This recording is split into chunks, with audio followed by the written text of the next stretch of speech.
భగవదనుగ్రహం. ఒక ఎడారిలో చిన్న పిట్ట నివసించేది. పచ్చదనం లేక మండే ఇసుకలో గెంతుతూ రోజులు గడిపేది.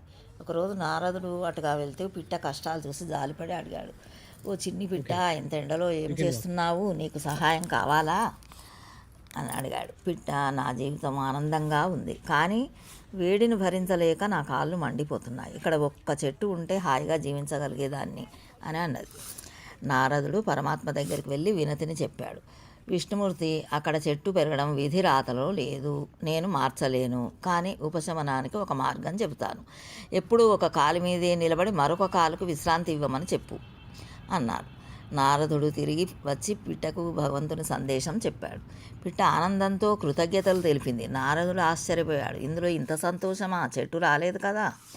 పిట్ట మాత్రం భక్తితో ఆచరించడం మొదలుపెట్టింది. కొన్ని రోజులు గడిచాయి. మళ్ళీ నారదుడు వచ్చి చూశాడు. ఎడారి మధ్యలో ఒక పెద్ద పచ్చని చెట్టు. అదే చెట్టుపై హాయిగా కూర్చున్న పిట్ట.